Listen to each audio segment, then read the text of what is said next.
Yun. Ay, okay na. Turon, no? Ang masarap na turon. Yun. Oh, thank you. Thank you. Oo, sige, thank you. Bumili ako ng turon, bumili ako ng crispy pata, bumili ako ng laing, bumili ako ng pansit. Kasi nag-fasting ako mga dre, no? 24 hours ako ngayon. Hindi pala mako-consider na fasting mga dre, no? Hindi pala 24 hours. Kasi ano pala nung tawag dito? Kasi nagkape ako na merong asukal mga dre, no? Mali daw ako mga dre. Mali daw ako sa right of way. Kumbaga, dahil ako daw yung paatras, dapat ako yung nagbigay ng daan. Kasi nga, ang may right of way daw is yung padiretso. Hindi galing sa insurance yan mga dreno. Galing yan sa comment section. Kasi nga mga dreno, kumbaga, may sasakyan daw sa likod ko, may isang sasakyan sa likod ko, kaya dapat, kumbaga, tumabi muna ako. Dapat talaga nun mga dreno, dapat kong tamang gawin dahil may kasunod akong sasakyan sa likod. Dapat hindi ako huminto, dumire-diretso ako. Tapos umikot ako doon. Tapos pabalik dito, pag may sasakyan uli, iikot uli ako mga dreno. Dapat ganun yung ginawa ko. Ito pong kalsada na to mga dreno. One way, single lane. Kung mapapansin nyo, yung mga kasasakyan, nasa gitna sila mga dreno. Sa gitna sila tumatakbo. Pag during summer mga dreno, itong mga sasakyan na yan, dito nakaparada yan. Tapos itong inner lane, bike lane yan. Kaya lang dahil nga winter, so pinayagan na yung mga magpapark ng sasakyan na dito na sa loob. Kasi ito hindi naman madadaanan ng bike. Kasi nga ma-accumulate yung snow dyan eh. 'Di ba? Pero eto mga dre, itong lane na to is one way single lane. Pag tumatabi ako, pag magpa-park ako, nagbibigay lang ako ng courtesy nun sa ibang mga driver mga dre, no, para makalampas sila. Tsaka isa pa, yung ginagawa ko mga dre, no, na tumatabi ako, hindi nga dapat ganun mga dre, no. Tsaka isang bagay pa, kung let's say nagbigay ako ng daan, tapos yung lalampas sa akin masyadong mabilis, mali nga yun mga dre, no. Dito po, kumbaga ang rule of thumb, hindi ko alam kung sa ibang lugar ganito rin mga dre, no. Ang rule of thumb, dapat kung umaandar ka sa isang kalsada na maraming sasakyan, ang pagitan ng dalawang sasakyan mga dreno is 1 meter. Kumbaga sabi nga sa amin ng instructor namin sa driving na kung nagbukas ng sasakyan to, nagbukas ng pinto tong isang sasakyan na to, kahit tumatakbo ka, somehow may safe distance ka pa rin mga dreno na hindi ka mapahamak o yung nagbukas ng pinto ng sasakyan. Ganun po ang rule of thumb o yung turo sa amin dito mga dreno. Tsaka isang bagay pa, tingnan nyo mga dre, yun, may ilaw na pula, no? Brake light. Diba, ang liwanag niyan pag gabi mga dre, no? Bukod sa brake light, pag bukas yung headlight mo sa gabi, yung isa umiilaw na eh, diba? Laging nakailaw eh. Diba? Pag nag-brake ka, iilaw pa yung isa, so mas maliwanag. So, kung yung atensyon nung nagde-drive is nandun sa harapan niya, I think, diba, mapapansin niya na may sasakyan sa harapan niya. Tsaka, alam niyo yun, huminto na yung nasa harap mo eh. Diba, didiretso ka pa rin ba?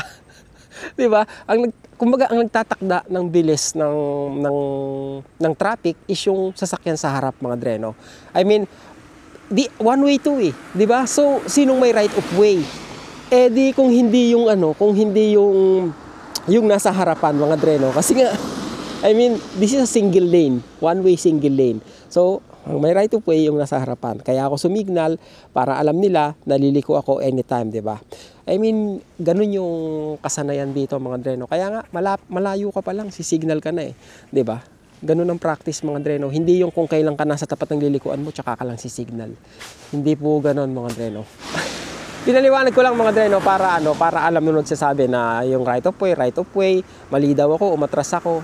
Yan mga dreno, kahit pa paano, malinaw lang tayo doon sa mga investigador natin. 'Di ba? May tama ako mga dreno, may tama ako sa leeg tsaka sa likod. Masakit yung leeg ko tsaka likod ko. Yung sa leeg, ewan ko mga dreno, sa likod hindi nga ako makatulog ng maayos eh. Dahil nga masakit siya. Ang doktor sa Lunes pa raw mga dreno. Kaya yun, pumasok pa nga ako. Lalong sumakit yata, lalong lumala yung, yung sa likod ko mga dreno. Anyway, yan ang ating lesson for today. Lesson for today. Ano bang tawag dito mga dre? Kung baga, kasi sa totoo lang, hindi ako mga dre, no, hindi ako nag-iisip tungkol dun sa sasakyan ko. Hindi ako nalulungkot kung ano mang mangyari sa kanya, di ba? Hindi ako attached sa sasakyan ko mga dre, no. Emotionally attached, financially attached, oo, pero emotional hindi. Ngayon ang iniisip ko, sana mga dre, no, para maging favorable sa akin, o kaya may mangyari man lang maganda sa kabila ng aksidente na to, yun ay matotal write-off na yung sasakyan mga dreno. Matotal totally wreck na mga dreno.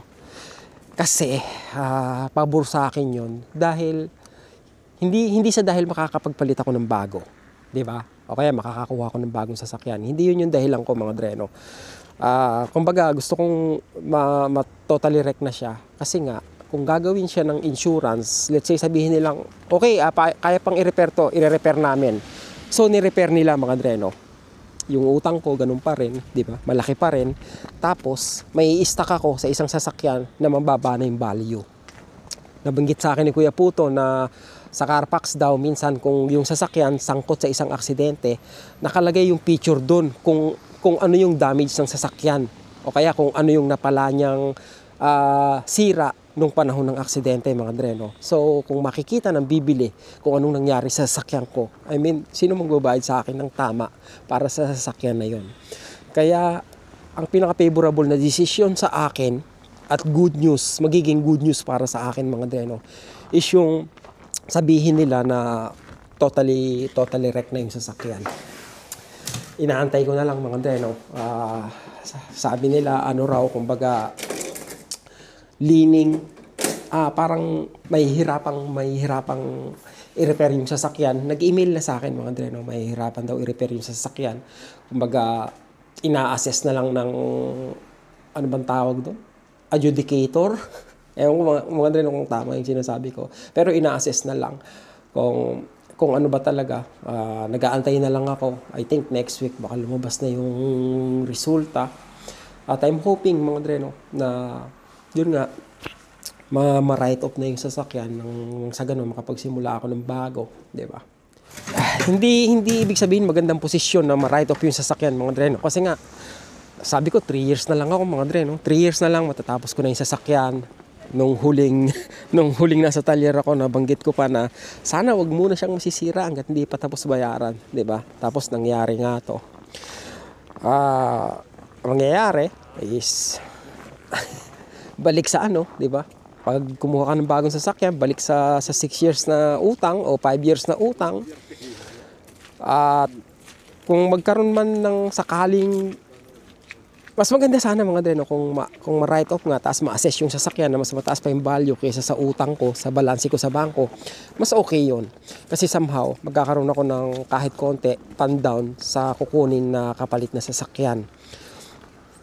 Iniisip ko nga na kumbaga, wag na kaya muna ako magsasakyan. 'Di ba? Kasi pabor sa akin financially speaking, pero yung convenience mga dreno, kumbaga, yun ang sobrang inconvenient na wala kang sasakyan, especially ngayong winter. At hindi rin pwede na hindi ako kumuha ng kapalit kasi nga mga dreno, merong may gap insurance ako o yung replacement insurance. So, ang sabi is hindi ko magagamit yung gap insurance o hindi ko makukuha yung pera sa gap insurance kung hindi ako kukuha ng bagong sasakyan. At isang bagay na pinaka-importante sa gap insurance is may i-require sa'yo na parang dapat ang ipapalit mong sasakyan o bibilin mong sasakyan, kapalit ng sasakyan mo ay nasa ganitong range ang presyo.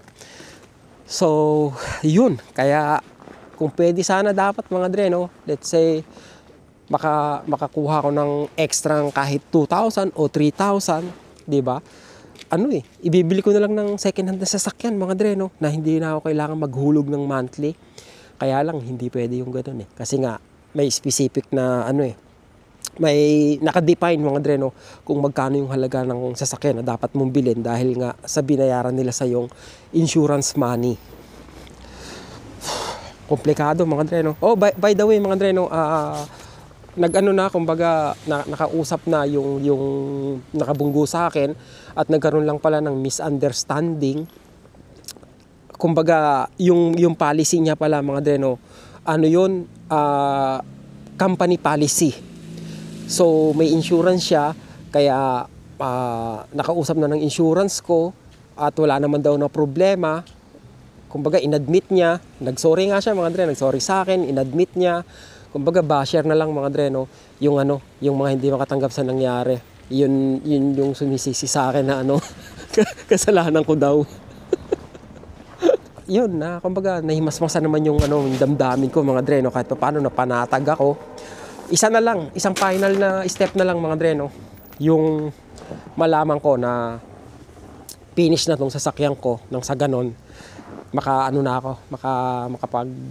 hindi na ako mag-isip masyado mga dreno, dahil nga ang sakit sa ulo pag sinabing re-reparin yun ang pinaka magiging downfall ko mga dreno, pag sabing reparin. Dami kong daldal, di ba? Pero nananakit na yung kamay ko at saka yung likod ko mga dre. Kaya batok ko yung ko pala kasi tumama pala yung ko. Sabi ko bakit ang sakit ng ganito ko. Tumama pala ako sa steering wheel mga dre Wait, we don't have to start the day yet.